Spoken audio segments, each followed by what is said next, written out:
Bienvenue tout le monde dans une nouvelle série que moi et Jean-Michel on avait envie de partir, intitulée Question de perspective, Let's Fight.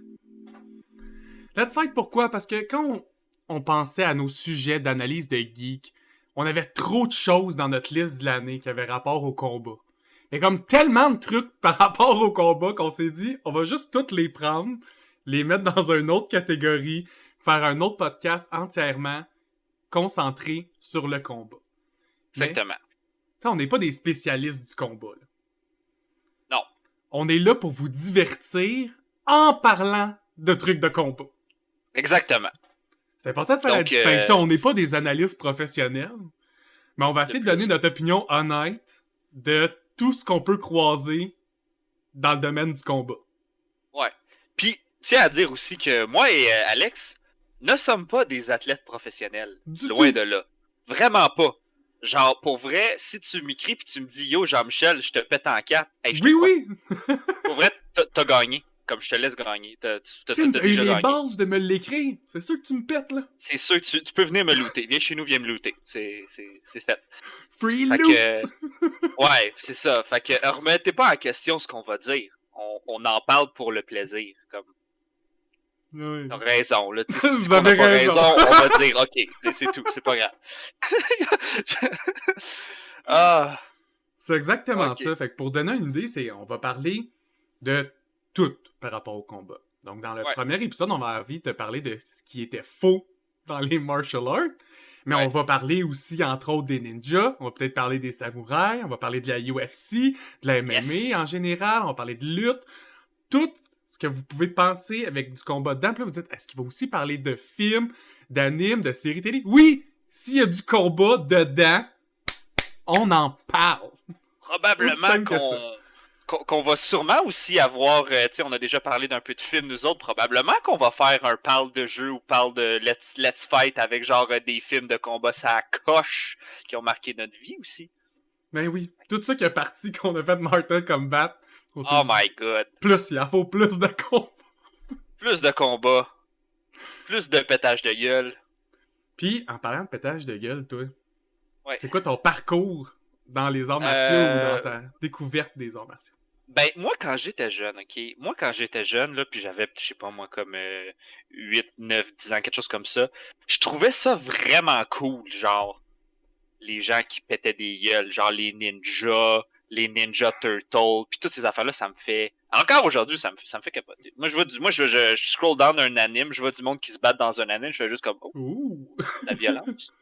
La violence. J'écoute une série télé, puis là, je vois des gens, genre, qui comme se end fight, puis tout, puis qui se pitch, puis qui se lancent puis ont des couteaux aux avalanches, je suis juste comme, oh, la violence. J'aime ça, me regarder de la violence. Mais quand j'étais jeune, moi, ça m'a vraiment titillé. Fait que j'ai commencé jeune à faire, genre, du karaté, puis tout, puis ben, du fun. C'était le fun. Ça m'a gardé occupé, puis tout. Et à un moment donné, j'ai arrêté pendant le secondaire, parce que je faisais de l'impro à la place. C'est pour ça qu'on dit que vous pouvez nous péter, là, si vous dites que moi, je suis un gars d'impro, là. Je suis déjà à la base, j'ai déjà perdu, tu sais. Puis, à un moment donné, un gars qui s'appelle Alex, il vient dans le local d'impro, puis il est genre, yo, j'ai fait un cours d'arts martiaux à une place avec un gars, c'est un petit show avec une petite bédaine, il est ça à coche, il pitch du monde, il fait des pretzels avec tes bras, puis tout. Moi, j'ai fait, hey, t'aimes ça me battre? T'aimes ça me tirailler? Ça me tente de l'essayer. Puis là, je suis allé à son esti de cours, puis là, ça fait 10 ans que je vais à ses cours. Moi, je fais... C'est du jujitsu à la base, de l'aiki jujitsu. Puis, moi, j'appelle ça plus du jujitsu que de l'aiki jujitsu, parce que l'aiki jujitsu, c'est souvent les gens qui en parlent, c'est un petit peu plus traditionnel. Aiki, puis beaucoup grosse portion de jujitsu. Ouais, ben c'est parce qu'à un moment donné, on était un petit peu en quête de d'où est-ce que ça vient, ce qu'on faisait, puis il n'y a pas vraiment de... C'est un peu compliqué, tu sais, moi, c'est pas ce que je fais, c'est pas particulièrement ancestral ou particulièrement d'une lignée quelconque. Toutes mes techniques sont sur YouTube, là, fait que je veux dire, il n'y a pas de secret dans ce que je fais, il n'y a pas de technique ancestrale du dragon, puis... T'es pas allé méditer en Chine pendant comme 48 heures en haut d'une montagne? Vraiment pas, puis je te dirais que l'étiquette japonaise qui vient avec ce que je fais est très laissée aller dans ce que je fais, est assez... Moi, c'est la raison que ça m'avait hook, puis c'est pour ça que je t'en avais parlé. Je pense que je t'aurais jamais parlé si l'étiquette avait été trop intense. Parce que je trouve ça lourd. Parce qu'on n'est pas en guerre. Tu sais, je veux dire, on est... Je vais pas être conscript demain pour aller me battre contre mon ennemi, là. Ouais, ben c'est peut-être, il y en a qui aiment ça, puis il y en a qui triplent là-dedans, il y en a qui t'as sont le droit d'aimer ça, là. Ouais, la thématique, puis l'encadrement, puis la discipline qui vient avec.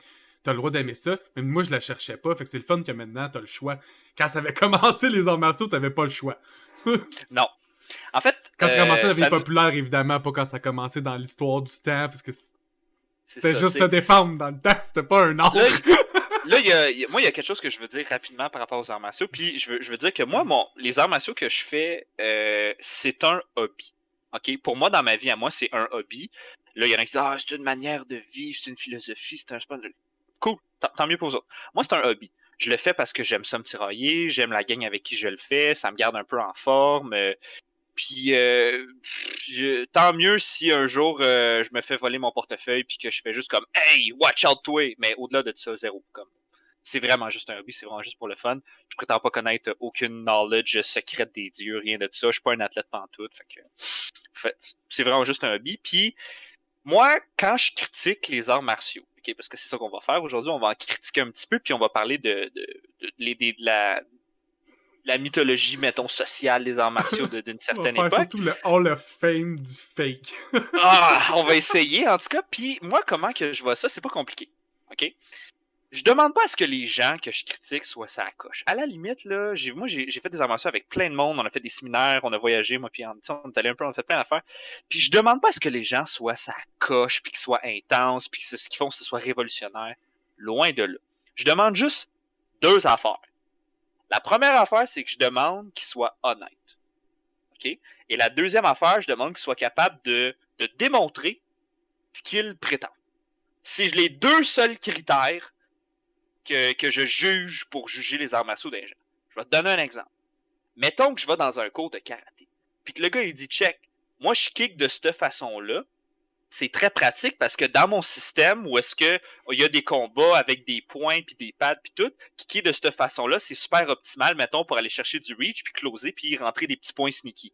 Ah, cool, parfait, pas de problème, ça coche. Il me le démontre, je vois que ça marche bien. That's it, parfait, c'est super. Ça, là, 100%.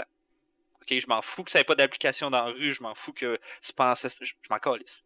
OK, il m'a montré que c'était comme ça pour cette raison-là, parce que c'est ça. C'est bien correct. C'est bien correct. De la même façon qu'au judo, la projection, la king des projections, c'est la projection où est-ce que tu le passes sur tes hanches en passant entre les 2 jambes. Pourquoi? Parce que le gars, quand tu passes bien, elle tombe direct sur le dos. Puis ça donne tout de suite le hippon, puis tu gagnes. Tu gagnes le jeu. C'est optimal. C'est parfait. Quand il me dit c'est genre une des plus importantes projections, ben c'est parce que c'est optimal pour le sport, puis il s'en cache pas, puis ça, c'est 100%. Maintenant, là où j'ai un problème, c'est genre, mettons que je vais voir un gars qui me dit « Moi, j'ai 18 dan dans tous les styles d'arts martiaux que je suis capable d'énumérer devant vous autres. Puis mes techniques sont tellement OP que tu peux passer 3 ans à 2000$ par année, tu as une ceinture noire chez nous, tu es capable de neutraliser n'importe quel gens qui fait du MMA, puis genre du Krav Maga, puis genre du street fighting, puis tout, avec genre des techniques ancestrales de genre shit, puis tu peux le mindfuck, puis tu peux y lancer des Hadouken avec ton mind. OK? Là, c'est là qu'on a un problème. Parce que là, ce que je vais faire, c'est que je vais dire, OK, est-ce que ce que tu viens de me dire, c'est honnête? Est-ce que ça se peut que tu maîtrises tous ces styles d'arts martiaux-là au niveau que tu prétends les avoir maîtrisés? Et la deuxième affaire, est-ce que tu es capable de démontrer? Donc, est-ce que tu es capable de vraiment mindfuck quelqu'un avec ton mind? Fais-moi-les à moi. Puis si ça fonctionne, regarde, je te fais un high five puis je te dis que tu as raison. Si ça fonctionne pas, là, on va avoir un petit dialogue là, de genre qu'est-ce que la physique permet puis qu'est-ce que la physique ne permet pas, tu sais. Mais autrement dit, c'est pas mal ça mon approche par rapport aux Mais ça, c'est un exemple de non-respect des deux. T'as-tu des exemples que t'as vécu de non-respect d'un des deux? Oui. Oh oui, oui. J'ai fait un séminaire v'là une couple d'années, je pense que c'était autour de 2016, puis on est allé en Ontario et il y avait une personne là-bas. Et cette personne-là, elle avait un pamphlet pour parler de son école, donc les petits Oui, pamphlets oui. genre accordéon. Et c'était pas un pamphlet accordéon à comme 3 de chaque bord, donc si c'était un pamphlet accordéon à comme 5 ou 8, là, comme tu pouvais vraiment le déplier. Et sur chaque partie du pamphlet, il y avait lui avec en tenue traditionnelle d'un art martiaux avec un grade qui était posé. Et le gars, genre, avait comme, tu sais, je les ai toutes comptées, je pense qu'il y avait comme 80 dan dans genre comme 10 styles différents. Fait que là, Évidemment. moi, La moindre fait que là, des choses. c'est ça. Fait que là, moi, j'ai regardé ça puis j'ai dit, bon, comment est-ce que cette personne-là a été capable, mettons, de maîtriser, de s'approfondir dans tous ces arts martiaux-là différents avant d'avoir 45 ans? Ben, je sais pas, fait que je suis allé demander. Puis dans le fond, ce que j'ai compris, c'est que cette personne-là, elle a une base, mettons, dans un style d'arts martiaux. Et puis là, après ça, elle s'en va, mettons, voir d'autres gens dans sa propre association. Et là, ces gens-là, ce qu'ils font souvent, c'est qu'ils se disent, bon, regarde, je vais aller chez vous, je vais passer une couple de cours chez vous, une couple d'années à venir te voir à gauche et à droite. Puis je veux que tu me donnes un grade dans ton art, puis moi, je vais te grader dans mon art. Parce que ce qu'on fait essentiellement, c'est assez similaire pour que je puisse te donner un grade dans mon art. Donc souvent, c'est comme ça. Donc, cette personne-là, elle a appris, mettons, 3-4 katas, mettons, dans un style différent de karaté. Après ça, elle a pris des armes, elle a fait ça, elle a fait ça. Et elle s'est fait donner des grades un peu à gauche et à droite de ses amis. Et c'est comme ça que tu peux réussir à te rendre 98e dan en comme 10 styles différents. Puis ça, c'est la façon la plus difficile.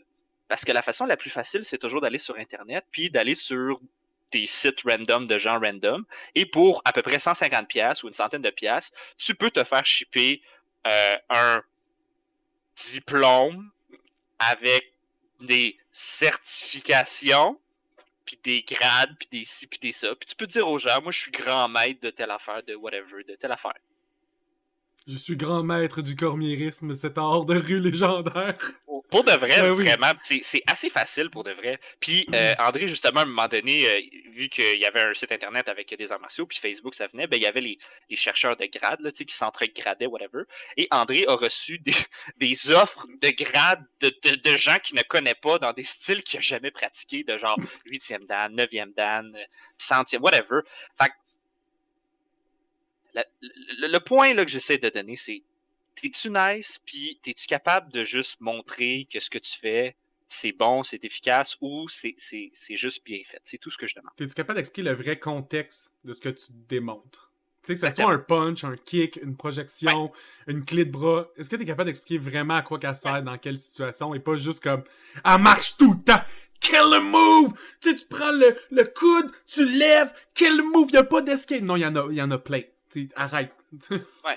Parce que, puis, faut pas oublier qu'il y a des gens souvent qui Genre, font des Marceau, arts c'est une martiaux game de qui. counter, là. Tu sais. Ah, écoute, faut pas oublier qu'il y a des gens aussi qui font des arts martiaux qu'à un moment donné, ben c'est très attrayant de faire des arts martiaux. Puis là, tu te retrouves avec un following de gens qui sont très impressionnés par ce que tu fais parce que tu es peut-être très bon dans ce que tu fais. Et là, tu commences peut-être un petit peu beaucoup à te croire. Et c'est là que ça devient dangereux parce que quand tu commences à te croire, tu commences un peu à mettre de côté ce qu'on appelle l'objectivité. C'est de même Et dans tout, là, là.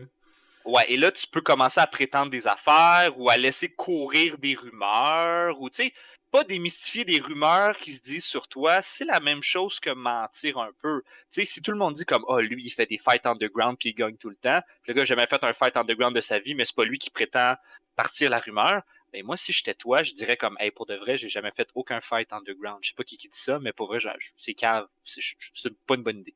Moi, je pense que c'est pas une bonne idée. Anyway. C'est disclaimer est terminé. Voilà. Fin du disclaimer. Fin du disclaimer. J'espère que vous avez compris, on n'est pas des analystes, on est du divertissement. Ouais, Le c'est pour le premier fun. épisode va être sur le fake martial art. Yes. Puis En fait, ouais, les prochains épisodes vont être sur ce qu'on appelle les fake martial arts, là, les gens qui prétendent des choses qu'ils ne peuvent démontrer. Voilà. on voulait commencer avec ça, cette série-là, avant de se lancer dans le vrai ou dans le plus concret ou ce que vous connaissez le plus avec la UFC ou de la lutte, n'importe lequel que vous regardez.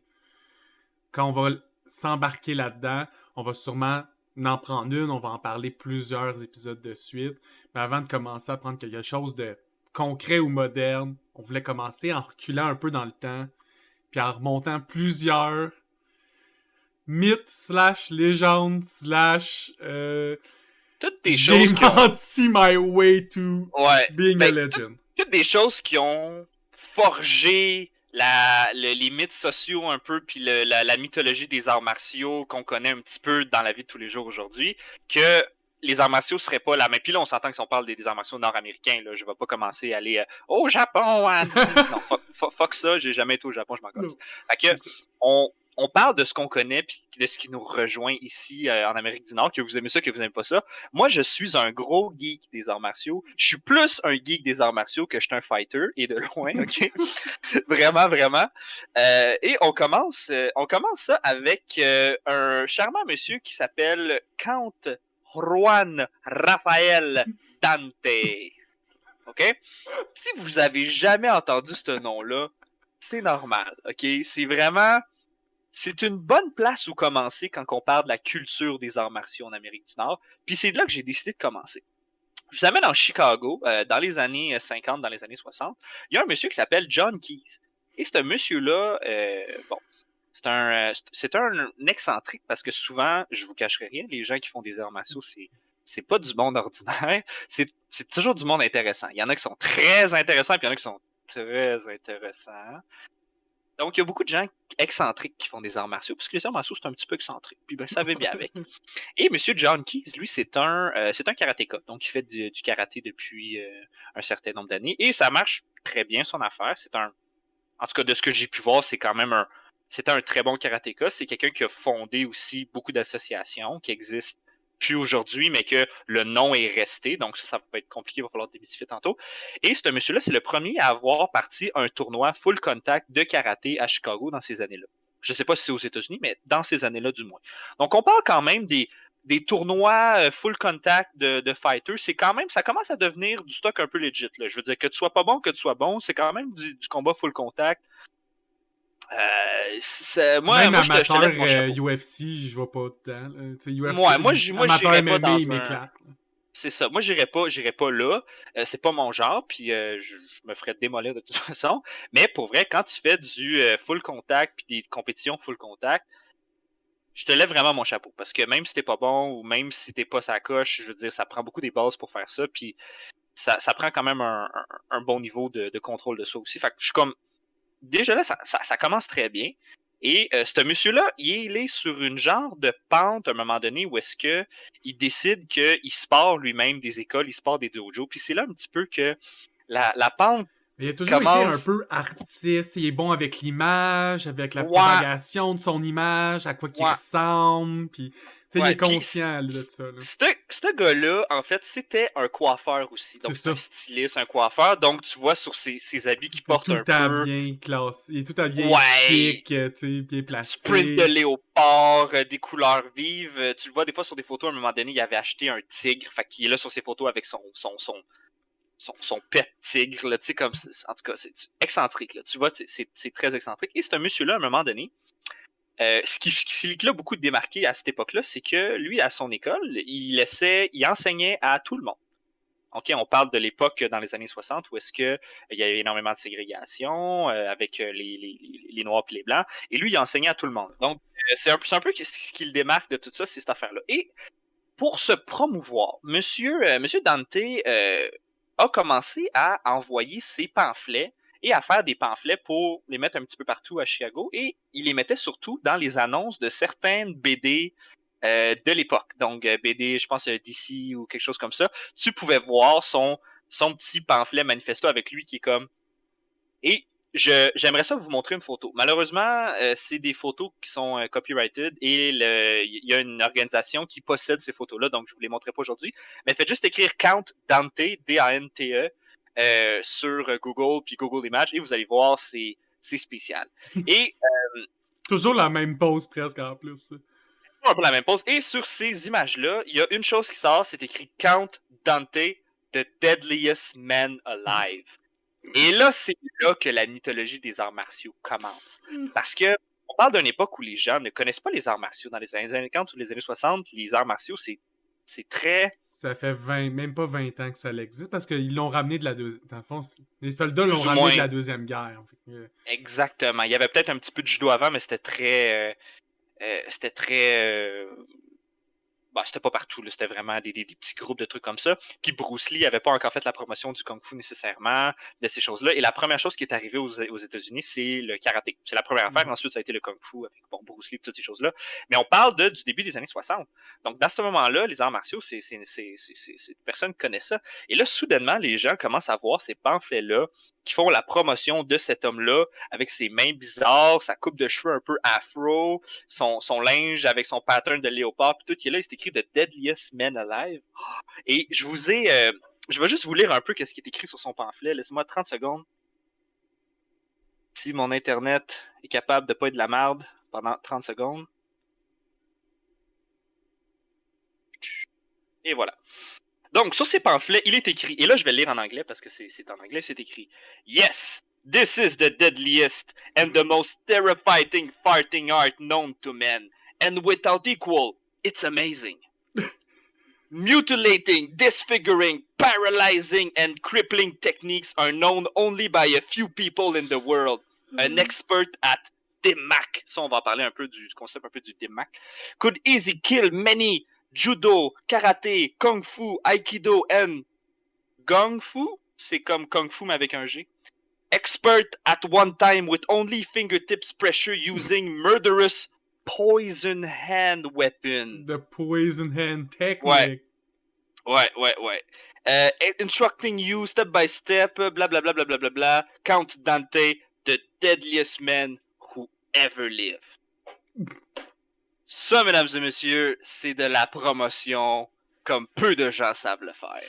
Et là, ça a commencé à marquer l'univers social des gens qui étaient autour, parce que ces gens étaient comme, c'est qui cet esti-là qui prétend avoir genre des mains de poison? Et c'est là un petit peu que là, ça part de là. Bon. Que peu importe où il va te strike, il va peser sa bonne place pour te tuer ou te paralyser ou te cripple. Écoute, c'est le concept ce qu'on appelle le DMAC, là, c'est souvent, c'est plus dans la mythologie chinoise. Bon, il y a des arts martiaux qui en font un petit peu, là, mais en tant que DMAC, là, c'est plus un concept de... Ouais, c'est un concept de truc de points vitaux, puis de genre, je vais le poker, genre, un peu comme dans Kill Bill, là, où est-ce que genre, j'y fais comme des moves, puis là, comme après 5 pas, il crève, là, c'est la mythologie, vu que ce soit un petit peu ça, dans les faits, c'est plus des affaires de points de pression, puis de juste placer à la bonne place. Est-ce que c'est efficace? Un peu, ouais, est-ce que c'est efficace? Est-ce que c'est pas efficace? Là, c'est là qu'il y a deux branches qui se font. Il y en a qui vont faire comme non, c'est de la calice de cochonnerie de merde. Puis il y a des gens qui vont faire comme non, avec un doigt, je suis capable de maîtriser un gars de 500 livres. Je sais que j'avais regardé beaucoup d'essayer de trouver des statistiques sur les points de pression. Puis disait plus que t'es un apte fighter, plus que t'es habitué de te battre pour vrai dans des vraies situations, moins que c'est efficace. Parce que plus que t'es raide. Fait que tu te rends juste pas au point de pression. C'est vrai que tu frappes tellement fort pour comme vraiment le faire que ça marcherait pas. Fait que ça marche juste sur le monde weak. Tant qu'à vraiment te casser le cul à faire des points de pression sur un gars weak, fais juste le shotter. Là. Comme moi, je suis weak. Fais juste me frapper, je vais tomber à terre puis t'as gagné. Là. Moi, comment que je vois les points de pression, là, genre, ok, regarde. C'est sûr que si tu sais où puncher, ça va t'aider. T'sais, tant qu'à le puncher, punch-le à une place en particulier. Si t'es capable de le faire, regarde, tant mieux. T'es capable un mini bonus. C'est comme plus un sur ton jet. C'est ça, tu sais. C'est tant mieux. Parfait. Oui, il y a des places où est-ce que tu peux vraiment poker puis vraiment faire mal à des personnes. Puis ça peut peut-être, ce qu'on appelle le pain compliance, où est-ce que ça peut te dire comme, hey, lâche. Oui, ok, il y a des places que tu peux pas. Tu sais, comme, je te calisse mes pouces dans les yeux, je te garantis que tu vas lâcher mon portefeuille. Tu sais, il y a des affaires que c'est physique. Là. À un moment donné, tu peux pas. C'est facile à démontrer. C'est rare que quelqu'un pèse sur ton œil puis tu vas vers l'avant, tu sais, pour essayer de pousser plus fort avec ton exactement, tu sais. Là où je décroche, c'est si je te dis, mettons, check, je vais te puncher, mettons, 3 places sur ton bras, puis là, ton bras, il va être complètement paralysé. Là, c'est comme, non, c'est pas comme ça que ça fonctionne. Tu pourrais comprendre qu'ils sont un peu engourdis parce que t'as punché 3 fois sur mon bras, là. Exactement, tu sais, puis souvent les démonstrations des gens qui font comme juste des points vitaux, c'est des démonstrations où est-ce qu'ils vont comme, mettons, mettre des doigts sur des places particulières, puis là, ils vont comme donner, mettons, souvent un coup de poing sur ce qu'on appelle des places où est-ce que le nerf vagal passe. Donc, pour ceux qui savent pas c'est quoi, ça, c'est un nerf qui fait que quand tu manges des coups à des places spéciales, tes genoux lâchent. Donc, tu fais un choc vasovagal qui fait que tes genoux lâchent. Donc, si vous avez déjà vu un match de boxe, quelqu'un qui se fait comme ramasser sa mâchoire, puis là, soudainement, il tombe d'un vague, puis ses genoux, il lâche, il décroche tout de suite. Vous avez déjà vu ça, c'est partout à la boxe, au UFC, c'est pas nouveau, là. C'est un phénomène qui existe pour de vrai, là. Il y a 3 ou 4 places que tu peux pogner des chocs vasovagales. Le premier, c'est dans le menton, le deuxième, c'est dans la tempe, en arrière de la tête, puis dans le foie, genre le foie aussi il est lié avec ça. Tu peux manger une shot, puis tu peux. Fais juste écrire genre liver shot sur YouTube, là, puis tu des gens qui se font ramasser dans le liver, puis là, leur genou il drop tout de suite. C'est particulier parce que c'est pas un KO shot typique. Tu t'attends pas à ce que ça soit un KO shot, là, le gars il mange des côtes, puis ouf, c'est moi qui black out, t'es comme ah! C'est spécial, c'est vraiment spécial, mais c'est juste. C'est comment qu'on est fait, comment que nos nerfs passent à des places qu'on n'aurait pas pensé. En tout cas, là où je décroche, c'est si, mettons, le gars, il te poke à 2 places, puis après ça, il te calisse une shot sur le menton, puis il dit, regarde, j'ai activé 3 points, puis genre, je t'ai knock-out. Je suis comme, ouais, ok, mais tu as aussi crissé une shot sa gueule. Comme, c'est-tu plus ça c'est-tu plus ça qui a fonctionné, ou ta combinaison de 2 trucs? En tout cas, tu choisis ta vie, là. Moi, je pense que c'est plus la grosse crise de shot qu'il a donné sa gueule, puis il a donné pendant qu'il se défendait pas souvent, parce que... Pendant qu'il est occupé à regarder où c'est que tu pèses en plus. Ouais. Peut-être que ça fait plus mal si tu pokes là, puis tu crisses une shot sa gueule. Probablement, peut-être. Regarde, peut-être. Comme je dis, c'est plus un sur ton jet. Ouais, plus un sur ton jet. Mais en même temps, je veux dire, si tu as fait 50 de dégâts sa gueule... Si t'as pris un 20 pour le shot d'en face, t'as pas besoin de donner un plus 1. Là. Anyway. Donc, c'est ce qui dit, mettons, le démarque. Bon. Maintenant, paralysé, défiguré, mangled, c'est des gros mots que je vais être honnête avec toi. Si tu te défendais en défigurant quelqu'un ou en le mangled ou whatever, t'irais probablement en prison. Ouais, mais en tout cas, ce serait tough de te défendre en cours. Ce serait tough en crise. Genre, le gars était comme, ouais, il m'attendait en sortant du bar. Je fais comme, oui, mais monsieur, vous y avez arraché le visage. Je fais juste comme, ouais, mais je me suis défendu. Oui, vous avez arraché son visage, vous l'avez lancé dans la foule. C'est ça, tu sais, comme, tu t'en vas en prison, là, tu sais. Je comprends qu'aux États-Unis, c'est une autre culture, hein. La culture de genre, si le gars, il touche légèrement, genre, à mon poignet. Tu sais, c'est comme, ça prend, c'est accrocheur. T'es comme, ben, moi aussi, je veux être boss de même. Ouais, ben je comprends qu'aux États-Unis, où est-ce que quand quelqu'un va sur ton terrain puis te parle d'une façon que t'aimes pas, t'as le droit d'y tirer d'en face, que ça peut paraître intéressant de faire ça. Moi, j'ai déjà rencontré un monsieur qui faisait de l'aïkido dans le Bronx, et l'aïkido, on s'entend que c'est un petit peu plus soft que beaucoup de styles d'arts martiaux, et je le regardais aller, puis son aïkido, elle faisait pas mal, parce qu'il y a une réalité qui faisait qu'il a appris à faire ça dans le Bronx. Je comprends la réalité de la chose. Bon, maintenant, est-ce que moi, je veux apprendre à défigurer les gens en me défendant avec le bout de mes doigts? C'est un peu intense comme concept. Mais bon, ça a pogné et ça a façonné l'univers des arts martiaux comme jamais. Parce qu'à ce moment-là, où est-ce que les gens ne faisaient presque pas de karaté, énormément de gens qui ont parti éventuellement des écoles sont rentrés dans cet univers-là à cause de choses comme ça. Donc, probablement que lui, ce qu'il faisait, ça n'avait pas de crise de bon sens. Mais les gens qui gravitaient autour de ça, puis qui ont appris de ça, puis qui sont allés à d'autres places ailleurs, puis qui ont étudié avec d'autres, ont gravité autour de ça. Fait que la question, je la pose aussi quasiment, c'est que oui, peut-être que le gars, c'est un fucker, puis c'est un charlatan, puis c'est un ci, puis c'est un ça, parce qu'on continue d'en parler, c'est tout un personnage, là.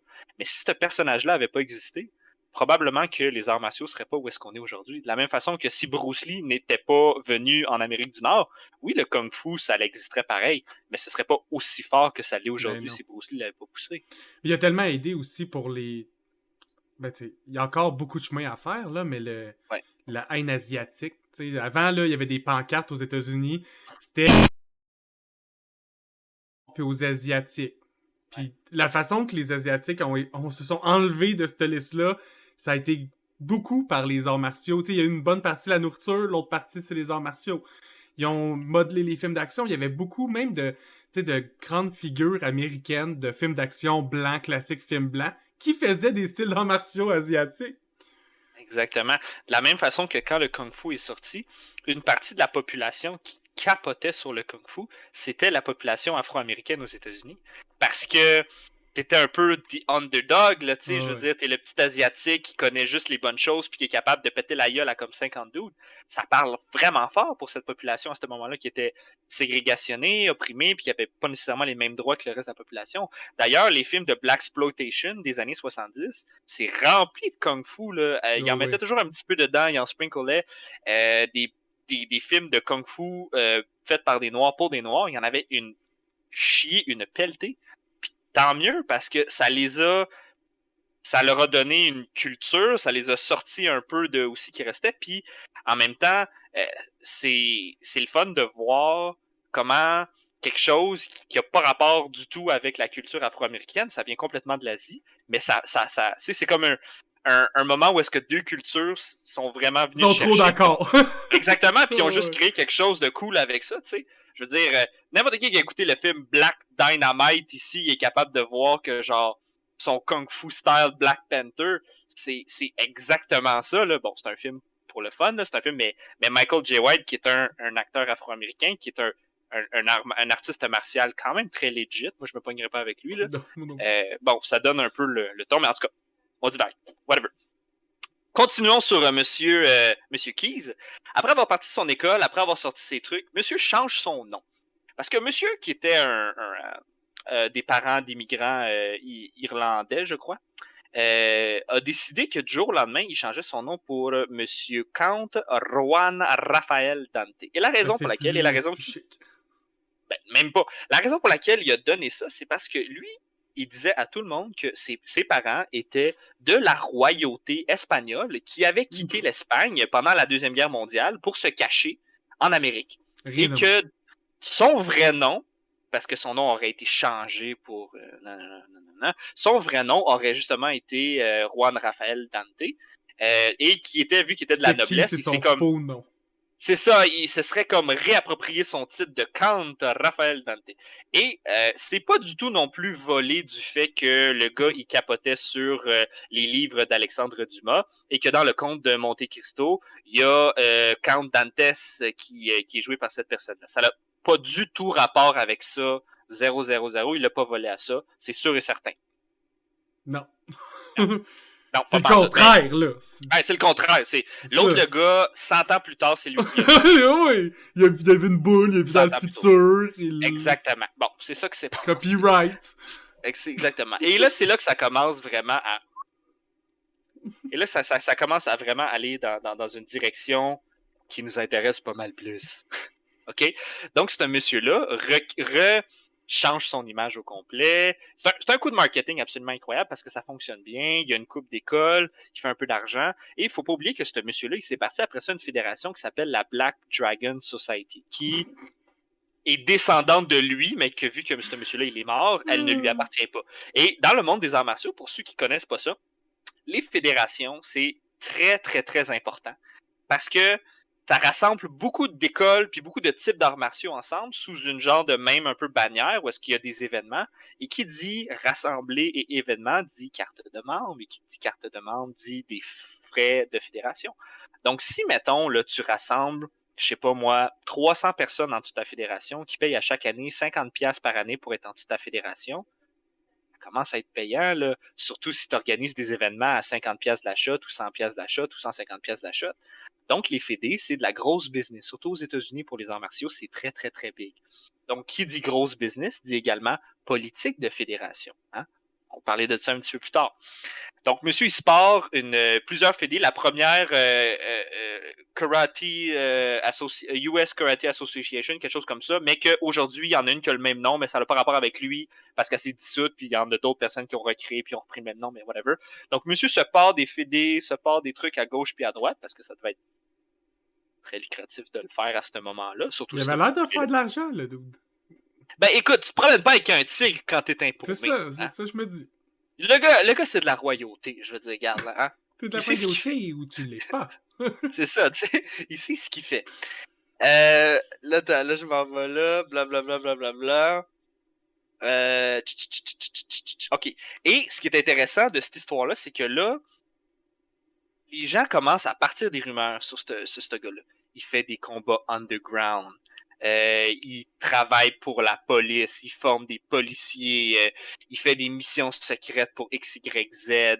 Il est capable... Ce gars-là, il était tellement intense dans son affaire qu'il y a des gens qui disent que le gars se promenait avec un gun, un genre de revolver, puis il disait aux gens, hey, tire-moi dessus, je vais attraper la balle.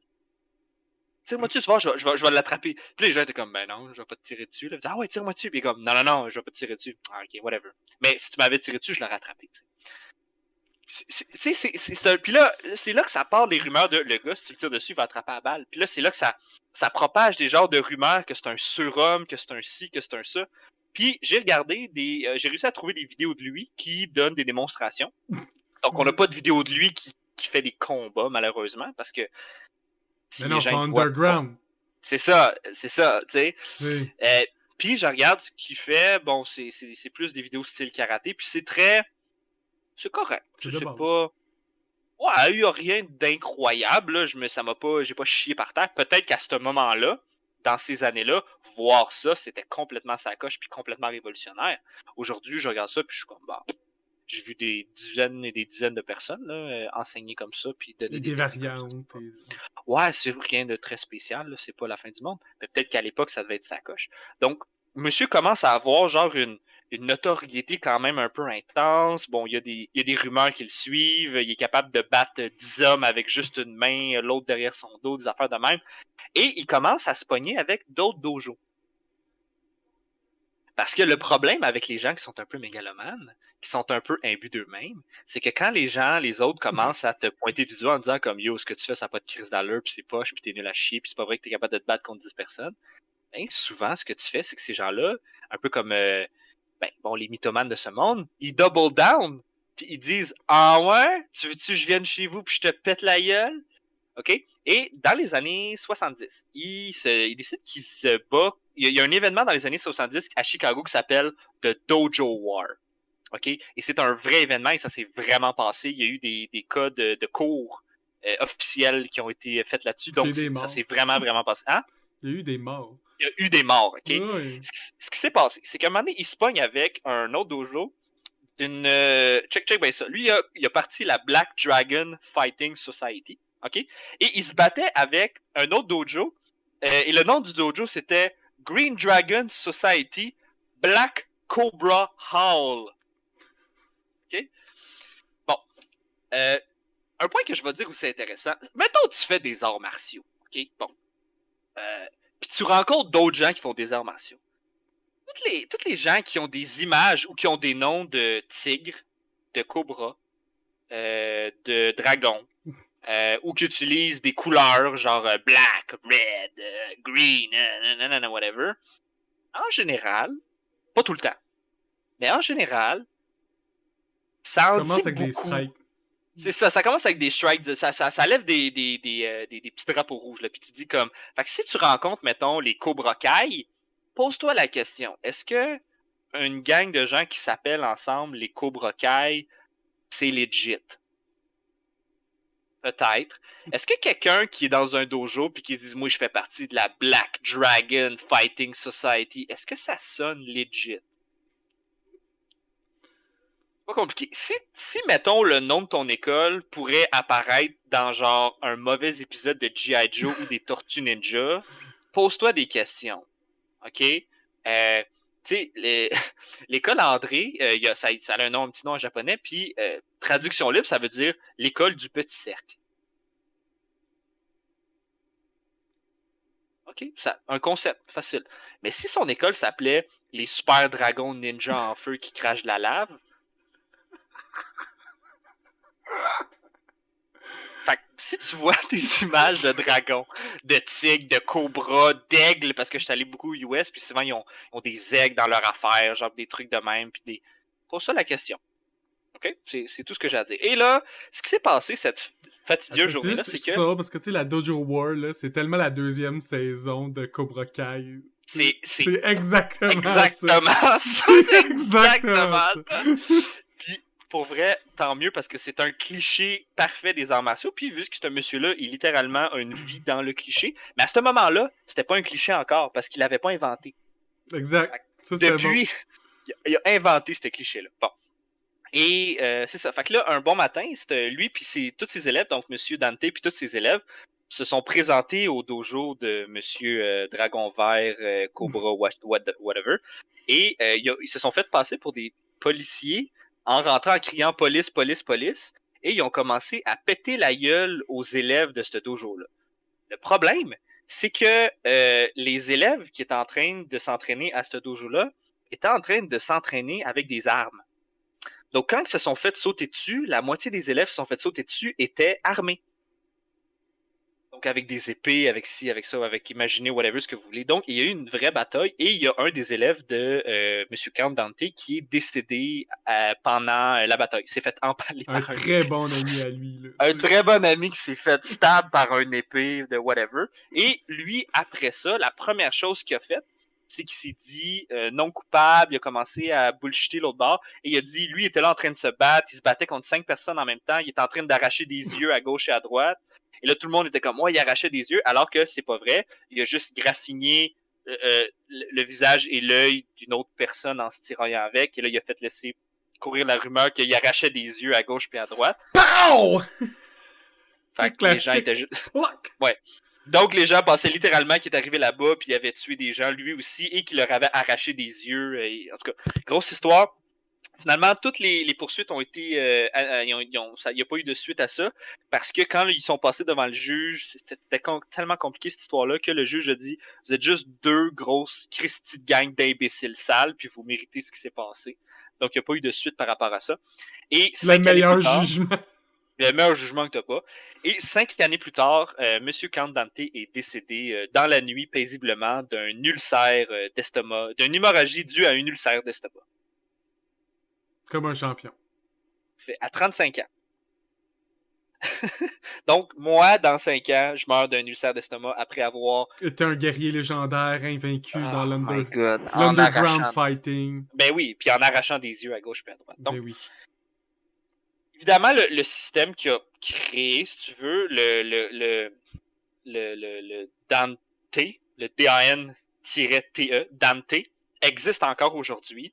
Il y a un gars qui l'a repris, puis je pense qu'il y a une école, ou en tout cas, le système existe encore. Et sa legacy, c'est qu'il a justement parti sa Black Dragon Fighting Society, qui a également eu une guerre parce que ce qu'on a appelé la Black Dragon Society War, parce que quand il a parti sa fondation, il y a beaucoup de gens qui étaient avec lui, et les gens ont commencé à s'astiner après sa mort pour les droits de qui possédait cette fédération-là. Parce que qui dit fédé dit argent. Et c'est une bataille entre 3 personnes, entre le gars qui a maintenant les droits officiels de la Black Dragon Society, un monsieur qui s'appelle Ashida Kim, qu'on va parler prochain épisode, garanti à 100%, et un autre ninja, parce que les deux, c'est des ninjas. Hein? Pose-toi pas la question, c'est les deux, c'est des ninjas.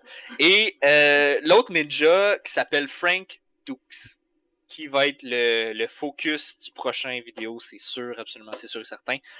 Pour ceux qui ne savent pas c'est qui Frank Dukes, allez juste voir le film Bloodsport jusqu'à la fin, lisez la quote à la fin pendant qu'il est en train de faire comme... Puis vous allez tout comprendre. Tabarouette. C'est... faut juste que je regarde, là, juste que j'ai pas manqué quelque chose. Dante. Moi, je vais juste faire des parallèles pendant que tu regardes. Je trouve ça drôle parce que si vous aimez les animes de combat, ok, il y a un anime qui s'appelle Baki, qui ont pris beaucoup de concepts impossibles, puis ils les mettent dans le show, puis comme 50% des concepts viennent du Count Dante. Tu sais, ils ont mis le Poison End technique littéral. Le gars, il punch dans des genres de poison. Je t'attends que sa main soit vraiment comme toute plaigre. Tu sais, comme sur le bord de mourir. Puis là, il met plein de bactéries sur le monde en les graffinant, genre. Écoute, le démac fait partie de la mythologie chinoise. Tu vois même l'arrachage de face. Il arrache la face puis il la lance dans le public. Ouais, tu sais, mais il y a ça, tu sais, comme il y a des films où est-ce qu'il y a des gens qui font un genre de kung-fu et qu'ils utilisent ce qu'on appelle des techniques de poison hand, où est-ce qu'ils mettent leurs mains, mettons, dans des pots, puis dans les pots, il y a des serpents puis des cobras, puis là, ils mordent puis ils piquent, et là, ils absorbent le venin avec leurs mains, et là, ils dispensent le venin en frappant les gens. Fait que là, non seulement tu te fais puncher, mais en plus, tu manges du venom damage, tu sais, du poison damage pendant que tu te shot. C'est drôle. Fait que c'est un peu dans la même mythologie où est-ce qu'il y a un immortel qui boit de l'alcool, puis quand il est immortel, puis son élixir pour rester immortel, c'est de boire de l'alcool, et c'est un mendiant. Et il y a une forme de drunken boxing qui est complètement impossible à contrer parce que c'est tellement imprévisible, puis nanana. Donc c'est dans cette même type de mythologie-là asiatique que, à ce moment-là, les gens ne connaissaient pas comme qu'on connaît aujourd'hui parce qu'on n'avait pas accès à la Chine puis à tout ce qui venait de là. Donc ce monsieur-là s'est approprié beaucoup de ces techniques-là un peu en disant c'est des techniques ancestrales de l'Asie et qu'on ne connaît pas parce que c'est un monde absolument fantastique là-bas. Il y a des gens qui font des affaires qui n'ont pas d'allure, il y a des moines qui lévitent puis tout, alors que c'est pas vrai, là, il n'y a pas de moines qui lévitent. En tout cas, s'il y en a, j'en ai pas vu, là. Prouvez-moi le contraire. Tu sais, même jeune, moi, quand j'ai vu les dragons pour la première fois, puis j'ai vu du monde monter sur des bambous, puis se battre sur le top des bambous en sautant dessus, je me suis pas dit comme, je vais atteindre ce niveau-là. Je me suis dit, ah, c'est un bon film. Ouais. Ben, en fait, il y a quelque chose dans la vie qu'on appelle un peu le Great Equalizer, c'est le sport. Okay? L'être humain est très bon pour optimiser certains trucs à l'ongle. Et une chose qu'on est quand même bon pour faire dans le sport, c'est optimiser le sport d'une certaine façon, dépendant des règlements. Donc, la boxe, le kickboxing, le UFC, c'est toutes des étapes de nous autres qui essayent de s'emmieuter dans un sport. Et maintenant, avec l'Internet, avec le UFC, avec le MMA, puis toutes ces choses-là, écoute, moi, là, je me pose une question sur une technique, je l'écris sur YouTube, puis j'ai genre 2000 vidéos qui font la même technique, mais un peu différent, puis comment la passer quand t'es dans telle garde, quand t'es dans telle C'est affaire, plus à si propos punch, des whatever. secrets, là.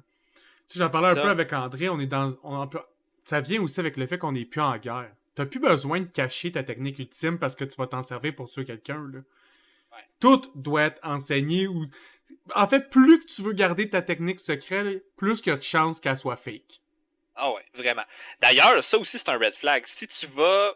Moi, j'ai toujours dit, parce que moi, je me promène un peu de dojo en dojo. Des fois, je vais à une place pendant une couple de mois parce que j'ai rien à faire, puis ça me tente d'aller là-bas. Pendant un bout, bon, je vais pas nommer de place, là, mais pendant un bout, je suis allé faire, du kung-fu, du Hugar.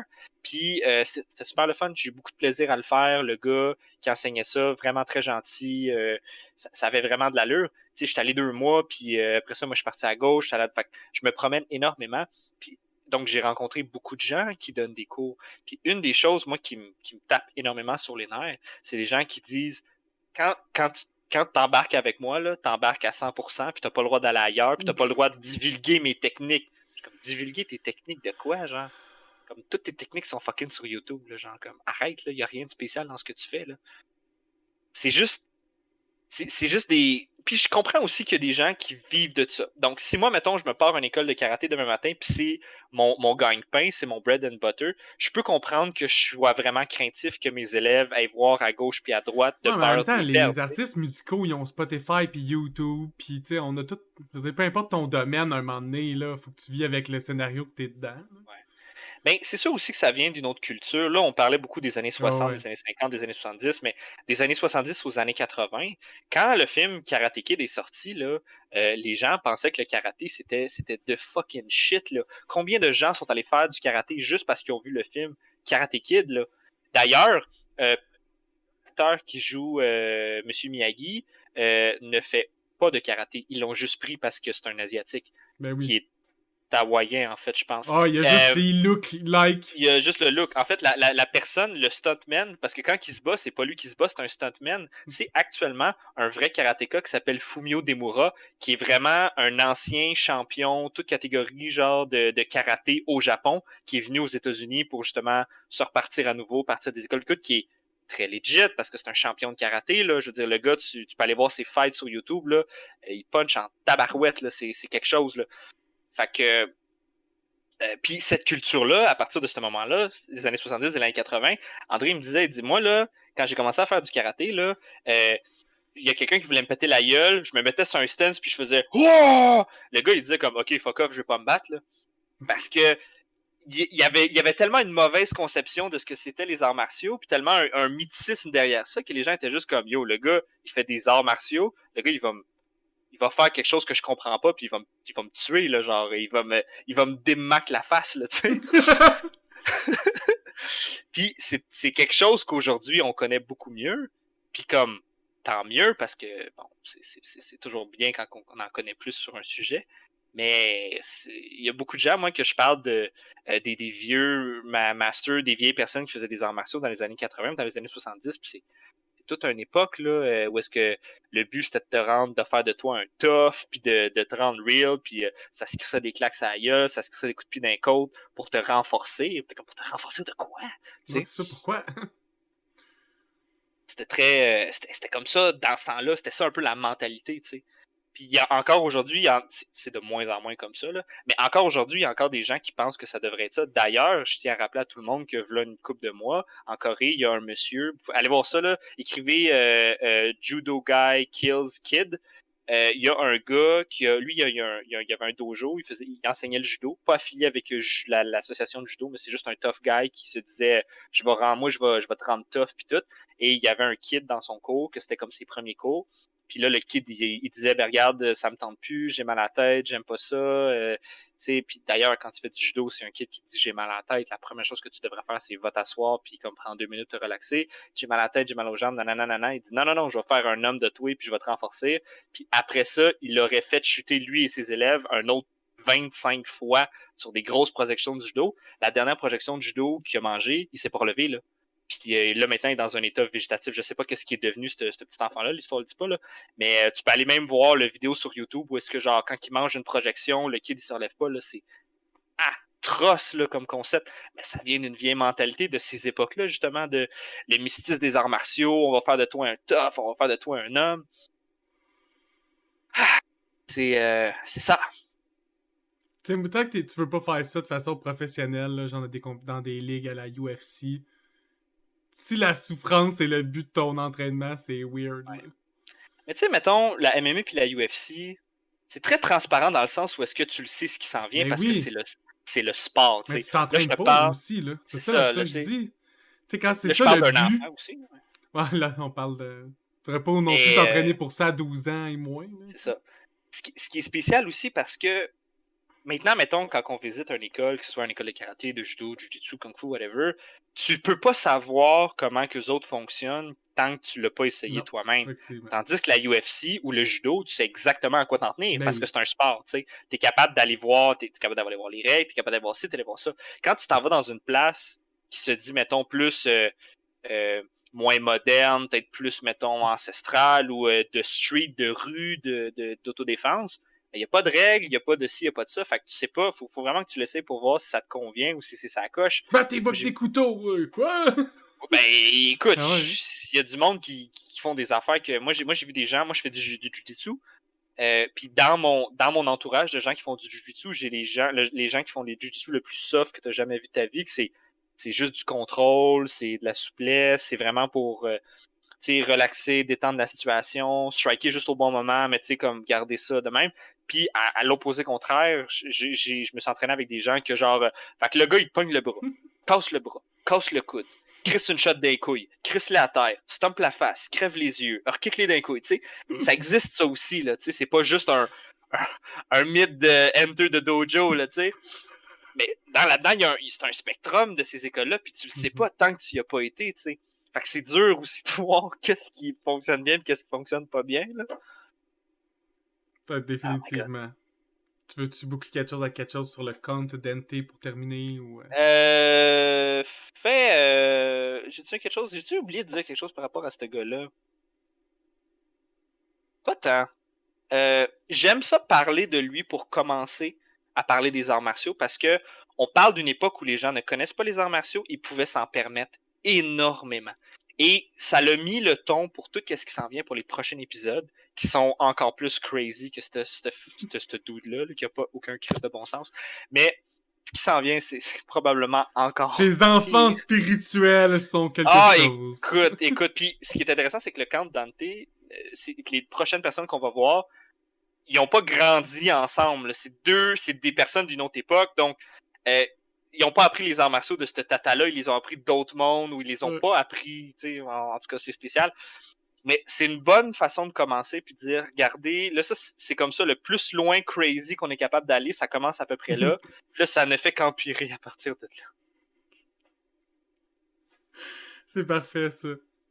C'est ce qui conclut notre premier épisode de Let's Fight, tout le monde. Puis au plaisir de se voir dans le deuxième épisode, dans lequel on va commencer à parler des ninjas. À plus.